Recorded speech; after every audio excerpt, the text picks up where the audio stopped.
Vivid Nectar Podcast, episode 239. This is a special episode of the podcast because we're recording during a hurricane right now. Right now, there's tornadoes, there's alligators out there. All right, it ain't that serious.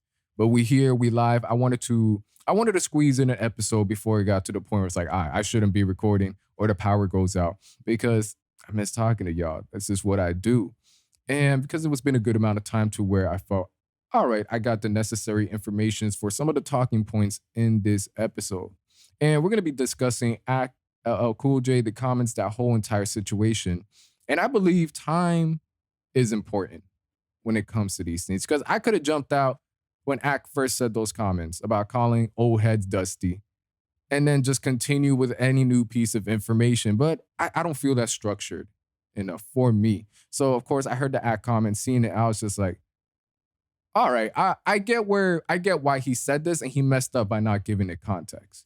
Then I heard Cool J's response in regards to what Axe said. I'm like, I understand how it got to this point, how it got to this situation where certain old heads, I don't want to just label every old head, while certain rappers, people in the hip hop community felt it was disrespectful. And there's also that part of me that was just like, Dusty, that's what you felt was just borderline disrespectful?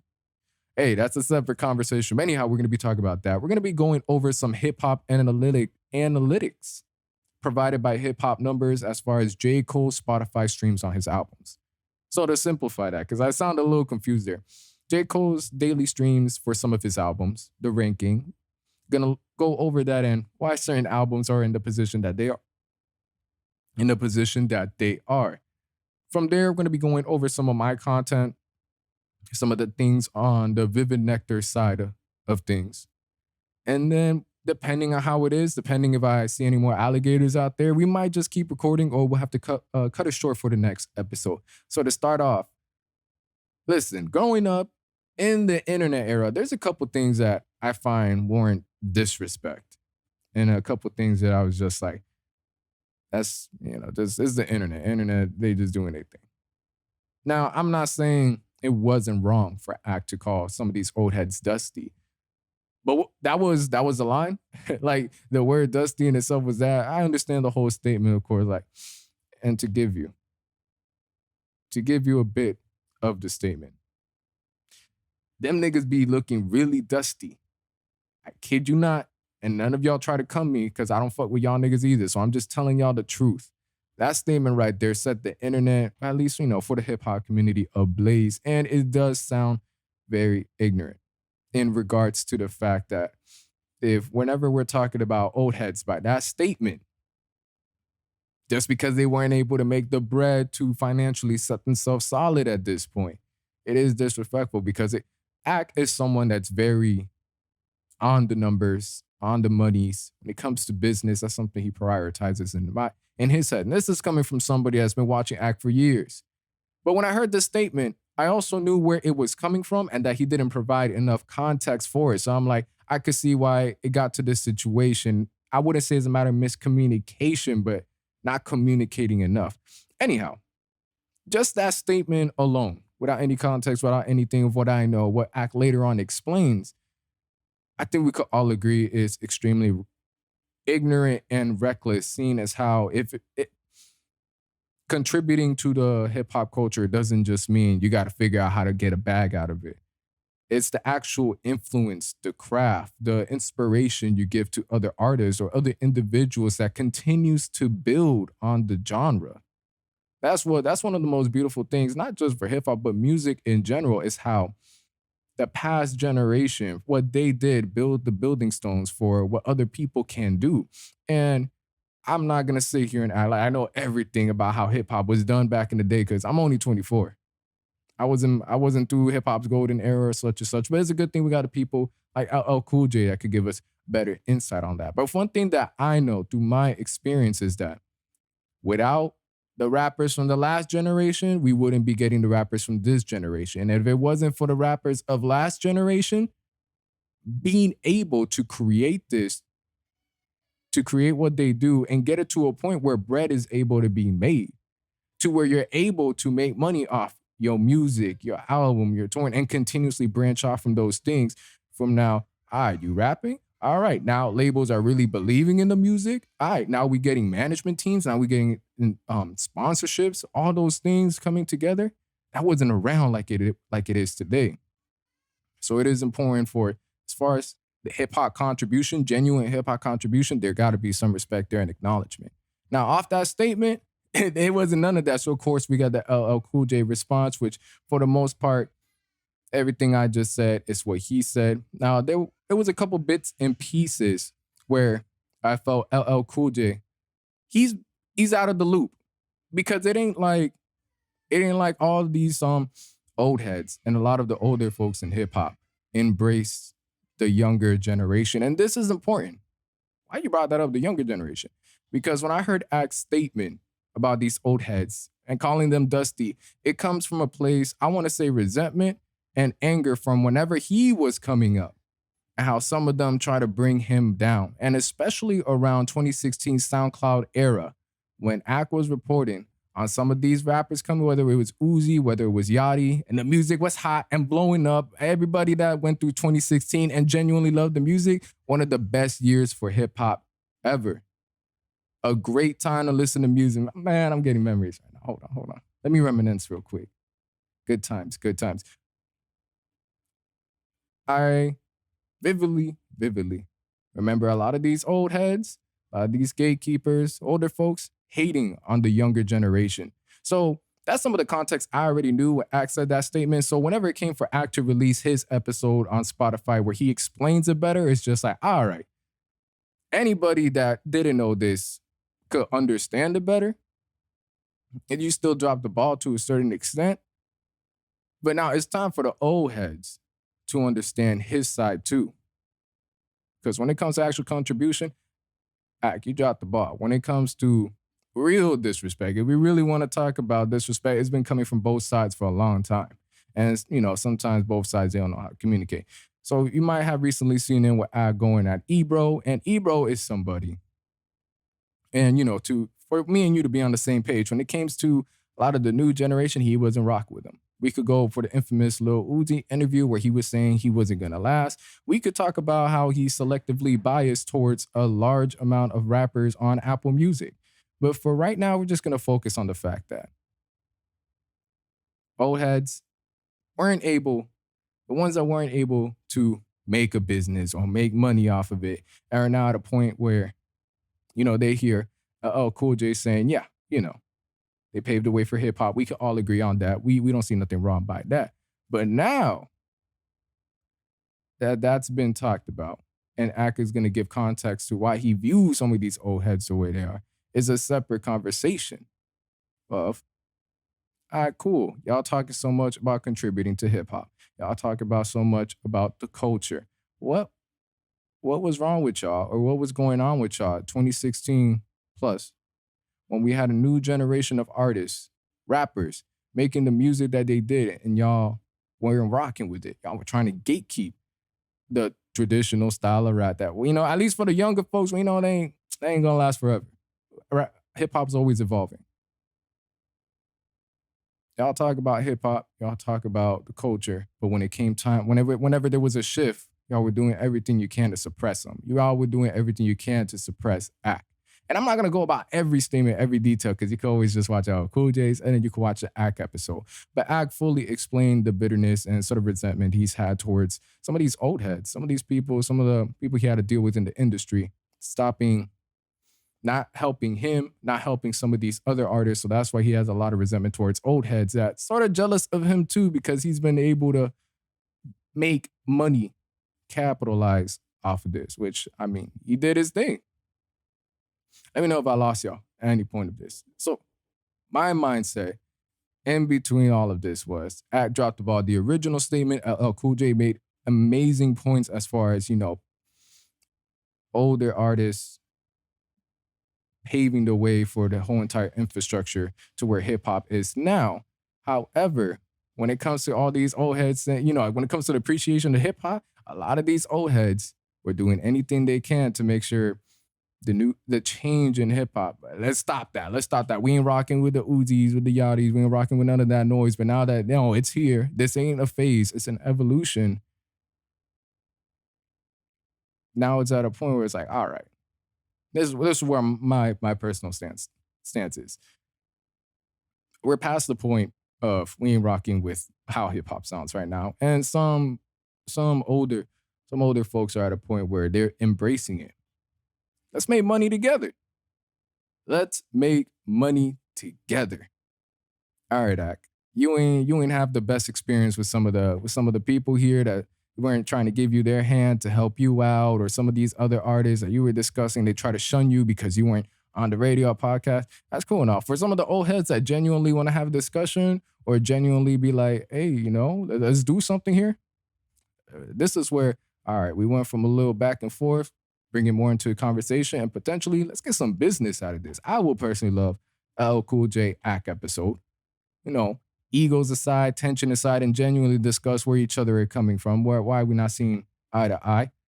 And I will hope throughout this episode, I say this all the time because I'm in the process of improving my communication with me to y'all, me to myself, most importantly, because I know there will be points throughout the past couple months of doing this podcast where I'll just be like, man, did I get out of subject? Did I lose myself? Did I lose the audience?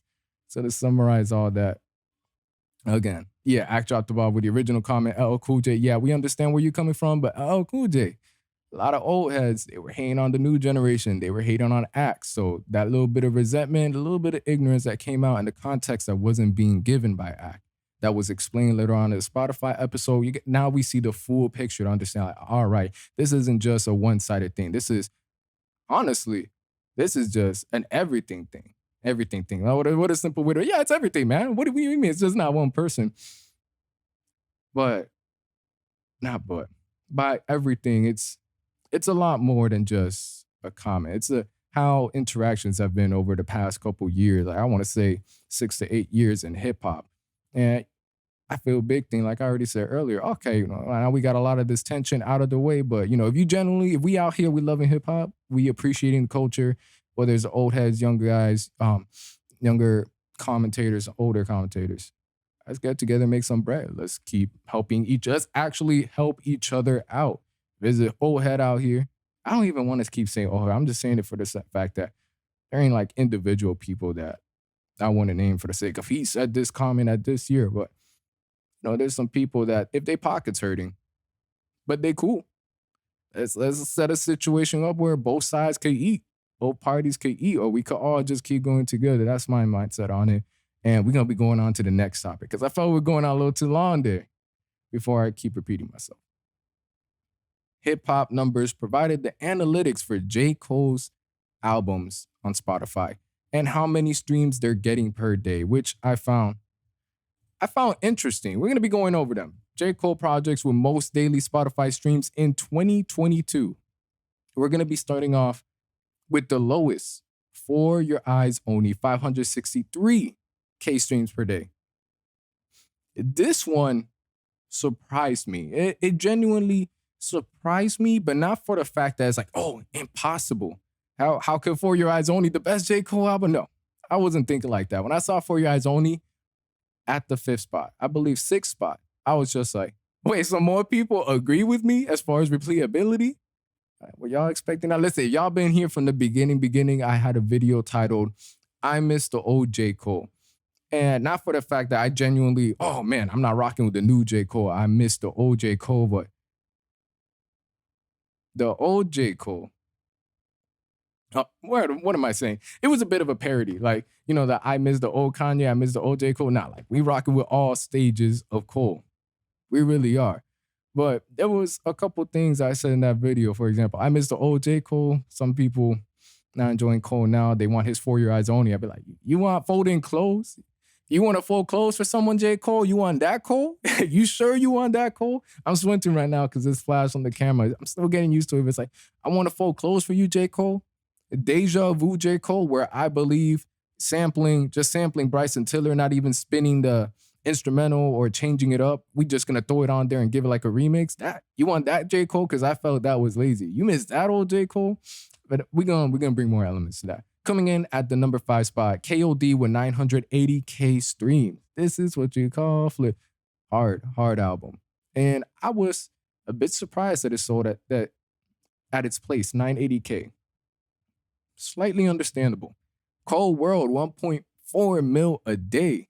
All right, we talking. Born Center, 2.3 mil a day. Dope. Off season. It's the off season, 2.5 mil a day. Crucial.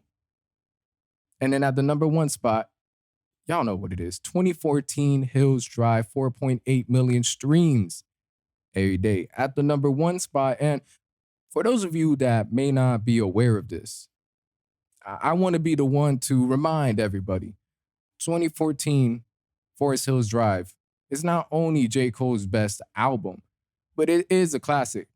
Don't let anybody on Twitter try to tell you it ain't a classic. Don't let anybody in the internet try to tell y'all 2014 Hills Drive isn't a classic. Listen, me and you right now, I want to say we can both agree. I want to say we both agree right here, but if you don't think this album's a classic, there might be something wrong with your ears. Just telling it how it is. There ain't a single skip on that album. There really ain't. Now, as far as some additional analytics provided by HipHopNumbers, 50K revenue generated per day out of all of these albums, and that results on 18.3 million per year. Spotify only. We're not taking account into Apple Music and then everybody else, because we all know it's like Apple Music, Spotify, Apple Music, them two. And then everybody else make the smaller margins, all right? But ridiculous numbers, damn near 20 mil per year on these albums. We're not even talking about features, select singles, select EPs. Because I know if you're a Cole fan, Dreamville fan, like, hey, there's a couple projects being missed right there. There's a couple projects that need to be listed. Whoa. I didn't make this. All right, it was HipHopNumbers. All right, but a couple things to know. For Your Eyes Only, I've said this time and time again. The album, to a certain extent, was boring. It was. It lacked replayabilities. The purpose for the album, as beautiful as it is, as much as For Your Eyes Only, the individual track in itself, as amazing as it is, 10 songs back in 2016, when streaming is finally picking up, it ain't gonna bring that revenue. It ain't gonna bring that revenue and the replayability value of For Your Eyes Only, an album where I found J. Cole didn't come with his A game when it came to the bars, the lyricism, the flows. I felt it was a lot more timid, a lot more, what'd I say? It was concise for what he wanted to do with the project. And that's something that I enjoy about the album, but in the bigger picture for me, I don't listen to that. I hardly listen to that Cole album. And this is for somebody, y'all might have seen me wear it. I got the For Your Eyes Only shirt, For Your Eyes Only hat, went to the For Your Eyes Only tour. And I was also pissed that I had to listen to some of the For Your Eyes Only track. I was like, man, can we go back to something else? Anyhow, before we keep rambling off, I understand why For Your Eyes Only is so low. And heads up, For Your Eyes Only ain't the best J. Cole album. It ain't. And we're going to keep talking like this because if you know anybody else that said that's Cole's best album, really go through that album track by track and compare it even to 2014 Hills Drive or Off Season. Even KOD, I will put KOD over For Your Eyes Only. Easily. 10 times out of 10, I'll put KOD over For Your Eyes Only. Now, I don't want this to be a I hate For Your Eyes Only rant, but I want to fold clothes for you. I ain't never met a shawty I wanted to fold clothes with right away. Even to this day, I love my baby girl, but when it comes to expressing my love, let me fold these clothes for you. No, I ain't never had no inspiration. Come on, Cole, we ain't relating to that. I respect it to a certain extent, but come on, dog. Folding clothes, that's just my gripe with it. Now, to continue on with KOD, 980K, I was surprised. If anything, I would have seen KOD a bit over a mil, because if I remember correctly, KOD dropped on 4/20. I forgot the exact year. But if I remember correctly, 323,000 first week. And there was whether we're talking about Kevin's Heart, what's wrong with me, y'all? 397,000 first week. Hey, I used to post these numbers nonstop 24/7, so I was sort of in the right range. A little disappointed in myself I didn't know the exact number. Y'all know we nerding out with these numbers right here. But KOD, 397 day, almost a surprise drop. I believe we only had a week where it was announced. a week where it was announced and then it dropped, did those numbers. I'm like, all right, we really rocking with Cole. We really rocking with Cole. But yes, 397,000 first week. Of course, the album charted #1, but we had some great tracks on here. ATM, Kevin's Heart, 1985, especially during that era, we've seen the impact. We've seen it happen over the years, y'all. We've seen the effects of that song. Not like that song caused it, but Cole, whether we talk about the Smoker, Lil Pumps, and everybody else, spoiled the future. We love to see it. And this is an album where, when we speaking about different, where am I going? The general theme of this with KOD, Kids on Drugs, Kings Overdose, Kill Our Demons, the stuff that we have to go through with the day that might not be on the surface, whether it's certain addictions, whether it's certain traumas. This was an album that I felt we got introspective look on J. Cole we ain't never had before. The Cutoff featuring Kill Edward, having J. Cole, with the alter ego, which was refreshing thing. Of course, no features. Cole did it again, but it was dope seeing him do that alter ego for the situation where he wanted to kill his stepfather, not trauma, but the relationship between him, his mother, his stepfather, and the things that he ain't never really discussed. I believe it was a Cutoff, or was it Friends? Of course, the addiction of his mother going through everything was packaged wonderfully. If I could remember the exact episode, I'd do a deeper dive into KOD, and that was a phenomenal album. But to go back to the numbers, 1.4 million, Cold World. I don't even think I need to say much. If y'all ain't listened to Cold World, I don't know why I be saying y'all, like there's somebody out here who hasn't listened to it. There probably is someone out here that hasn't listened to it. That just made me mad. Cold World 1.4.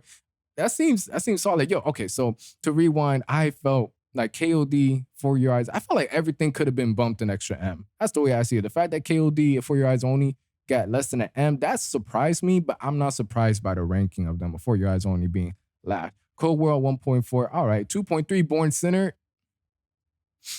Amazing. Born Sinner, released in 2013 along with Yeezus and Mac Miller's album. I forgot the exact Mac Miller album. Being able to have enough space in my rotation back then and an album that I still stream right now. Great. I'm smiling right. Crooked Smile. Do I have a Crooked Smile? Crooked Smile. It's one of the songs going through my head right now. It's like, dope, Illuminati. And 2.3 million Spotify streams. We rocking with that. Off season 2.5. Being an album that dropped, what was it? A year ago or a year and a half ago, and Born Sinner is almost surpassing it. That's interesting because I felt I believe the off season to be J. Cole's second best album when it comes to the pen.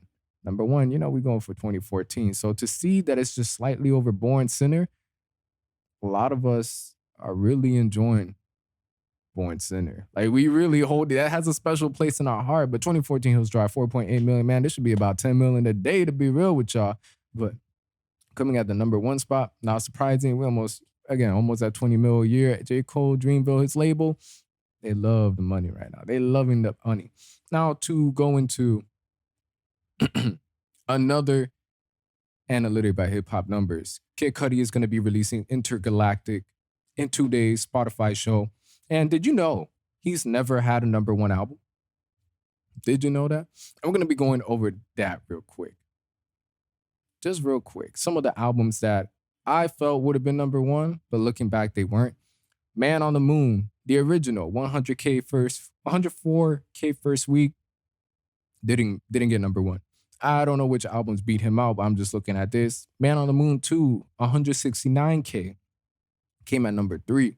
Which, by the way, back then, it goes to show you that the albums that released back then, it's still now to a certain extent. The fact that 169K and only #3 spot, album first week sales a little different back then. The Wizard, 66K first week, #3. Indie Cut, 139K, #2. Satellite Flight, #4, 87K. And Kid See Ghost, #2, 142K. Man on the Moon 3, 144K. Number 2. Now hearing that, you're like, what? Who beat him? Who beat him for all these albums? And the numbers, they weren't like they're terrible. No, these are great numbers. Well, we'll see how Intergalactic does in 2 days. You're going to see how the show is because we're going to be going episode by episode. We're going to be doing a review on these episodes. I've been hyped for it. I remember posting it like 2-3 years ago. The fact that Netflix, Kid Cudi, were talking about doing this. And here we are. I'm just like, all right. Now, as y'all can see, I look like, right now, I look like I'm suffering a little bit. My voice is giving out just a little bit. Just a little bit. But we're going to push through this because we're going to talk about some of my content. Some of the food commentary that I've had. Damn. Whew. I'm always hitting my head on this mic. Some of the food commentary is consistently being posted. We went with BurgerFi for the burgers because I heard someone told me like, yo, them burgers, they're pretty dope. They're better than Shake Shack. I was like, word? They weren't better than Shake Shack. So check that out. I've had the burgers. I have a series of Crumble Cookies food reviews where I break down individual cookies. And most recently, I've updated the background for my Instagram reels because like, let me spice it up. Originally, y'all know I had the black screen, but I was like, nah, we gotta do better. Now we got colored backgrounds. And I think it was an iPhone 13 wallpaper. iPhone 13 wallpaper that I put behind me. And I was just like, not like I actually put it behind me, but I just put it on the green screen. I'm like, this look hard. And this is an important thing to note because my mindset isn't I gotta get the hardest background. I gotta be on top. It was just like, I need something. Some people, they think it gotta be original, your background. Like you gotta go all out with your backgrounds. I straight up said iPhone 13 wallpaper, give me that. I don't care. That look dope. Put it right behind me. Look clean. And then I've seen two people. I've seen two. Danny Brown with the 3D backgrounds. I'm like, that look hard. And then I seen this is Nikki change up her background to animated backgrounds. I'm like, I need to step up. And then that's when I started doing the 3D backgrounds. We're going to be getting a lot more flavors as the months go by, different experimentation as far as what's going to be my set looks. I'm not so focused on having like an aesthetic.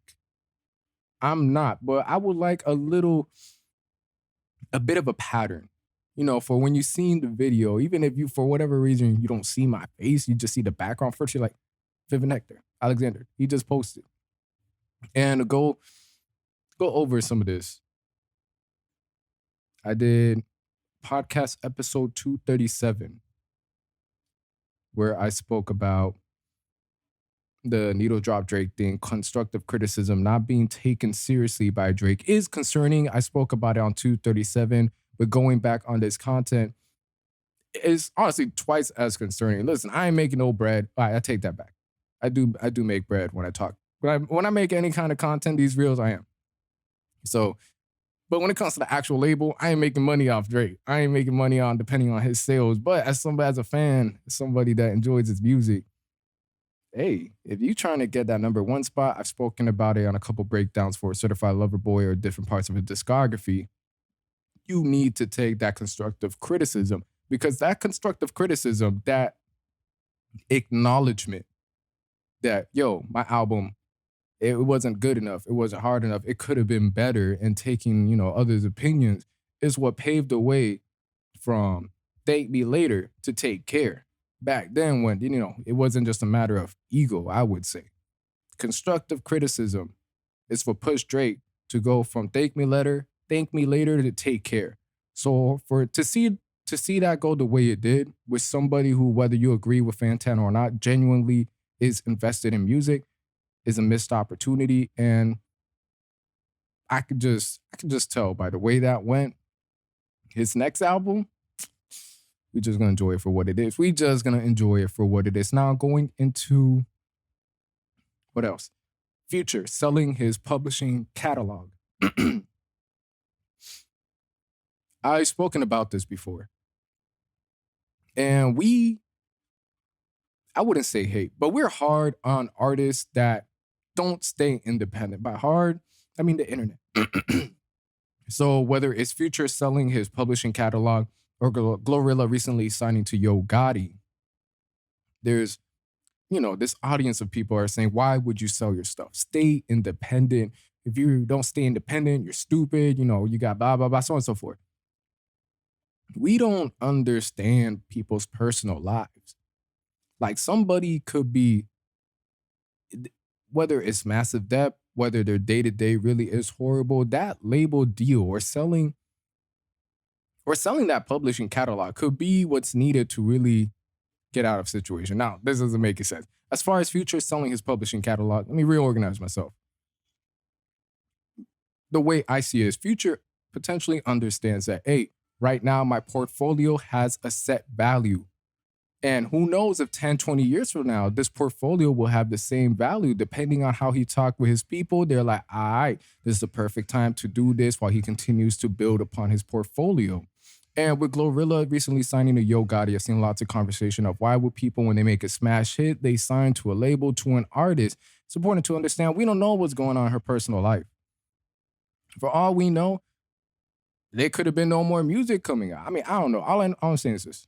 When it comes to artists signing, as much as we want to say stay independent, we don't know what their money's looking like. Can they continue to pay producers? We don't know what kind of system they have in place to keep the music coming. But as long as, Future's case, he keeps making music, I mean, that investment, that sale for his publishing is going to keep living. I mean, he's going to keep making his own music on his discography, and that 65, 75 M's that he got, true. I mean, from the music he already did, plus now selling that music, crazy Glorilla. As far as signing, as long as she understands that, hey, now you're in a position where you need to leverage yourself, get the connections from the label, stack your bread, branch out into different avenues of business, whether we're doing merch, tour, just be extremely consistent and take this seriously. Because if anything were to happen to where she can't release music or things aren't going right or the money drying up, it's not going to be a fun time. And this past 2 or 3 minutes, the way I would categorize this, because this sort of came out of nowhere, my apologies, is let's not shame artists for selling their music or signing. Because at the end of the day, it might seem like we know everything and we right. And to a certain extent, to certain people, it's pretty obvious, like, yo, you should have done that. But we don't know all the behind the scenes stuff that I can guarantee a large majority of people, myself included, don't fully understand and aren't knowledgeable to say that's a bad move. Because, hey, I don't make music, but if a label would have come up to me right now being like, yo, I don't know, I'll throw in a number, an M that isn't to me. We all know how it is. This is on loan, so on and so forth. I believe in myself that I will be able to leverage myself to get in a position where that M I'm gonna have to pay back, I'm gonna make like X amount based off that. Like, anyhow, Vivid Nectar Podcast, episode 239. I'm sorry, there was like a certain portion where I couldn't speak. Thank you for the patience. We here before the hurricane fully hears. We're gonna go outside, we're gonna do some backstrokes, we're gonna swim, get our Olympic performance on out there with the alligators. Swim everywhere. We're gonna get our little boat, drink some Coronas, listen to Bad Bunny. We're gonna have a great time. I'm gonna catch y'all on 240. I'm out.